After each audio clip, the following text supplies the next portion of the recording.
Okay, and then Floyd was working on the locomotive, and we were all trying to get on the Atlantic coastline because you can make 3 times the money you could with Swift and Company. We were all qualified railroad people, and everybody was always trying to get on the Atlantic coastline or seaboard.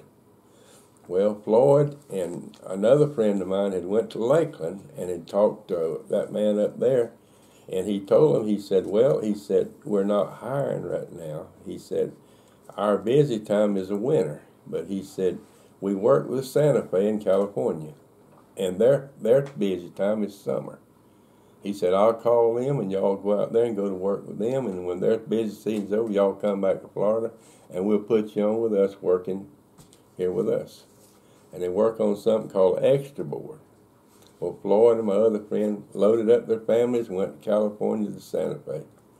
Well, about a couple of years later, I was working there at the shop, and he come by, and he looked real nice. He come by, and he said, Don, he said, I come by to see all of you. He said, I've got cancer. He said, I can't sell everything I got and move my family back. I won't live long enough. But me and Barbara decided we'd just come home now and visit everybody. Then we'd go back, and said then they'll cremate me and send me back. And then we can sell Barbara's stuff, and she can come back to Bartow. She was born and raised in Bartow. She can come home. And so that's the last time I saw Floyd, and he left. But that just gives you 3 of the guys that I worked with. And all of them were under 30. Well, I guess Floyd might have been maybe late 20s, early 30s, because his kids are real small.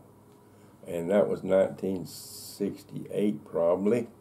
And I was born in 38, so you know how old I was. And Floyd was younger than me, so he had to be possibly 2 or 3 years younger than me. So you see where he was at in that age. And Willie was the same way.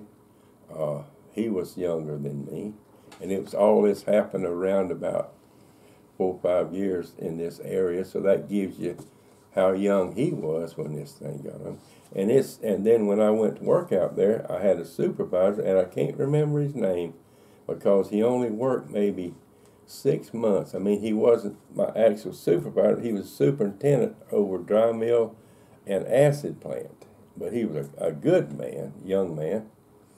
And a man I worked with out there named Cecil Wiggins told me, he said, you know, he's sick and he's in the hospital. And I said, what's wrong with him, Cecil? He said, he's got bone cancer. Well, I knew when he was working, he'd get out of that Swift car and he'd get out. He'd always have to help himself get out. And he'd have to stand and rub his knees and his joints before he could go into the dry mill and talk to the foreman. And I wondered why a man that young was fighting something like that. Well, I guess bone cancer ate him up. Cecil said he went in to see him, and he said he was in extreme pain, and he was laying there with tears running out his eyes. He said, I went to see him, and he didn't make it. And then here's people that, I work with out there that, like Q.P. Williams. He was my supervisor at the dry mill when I was running the locomotive. And after I quit and opened up the shop, he come by one night, him and his wife, and told me that he was cancer eat him up. He was dying. He was making the rounds. And then Bonnie's friend Betsy Kemp, her husband worked for Cargill, was it, in the laboratory? Cancer eat him up. He's dead. But you know, these things are something that Phosphate don't talk about. But these people that I mentioned are people that I know. Now, other people that works out there, they know people that they know probably that done this. Well, you know, I know you can't stop phosphate because it goes all the way to the White House. And you can't stop it. But bless God, you can do some changes in it. I mean, you know, it ain't right. It ain't right for a man to be born and not live a full life. Because God gives you 70, and that's 70 years. And I made my 70. I'm living on mercy. But them boys never had a chance to make their 70. And all this needs to be brought to the light. And another thing that bothers me deeply is on our Board of County Commissioners, we're supposed to have one of them commissioners that represents the people on phosphate. I understand. I don't know it to be true. I knew Minor Brown used to be this position, but I understand Miss Bird holds that position now.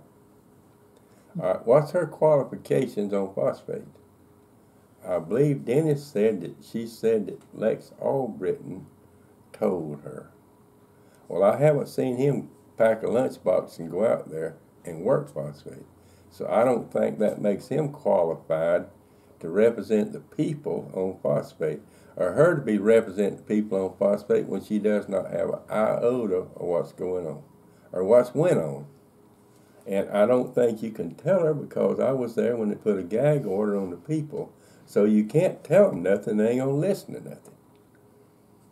So what do? We're blocked up in the corner by people that I feel like is living on the dark side, pushing us in the corner because they have the power and the will to do so. Thanks a lot, Don. We're going to stop now for a minute and talk amongst ourselves. All right. Go ahead.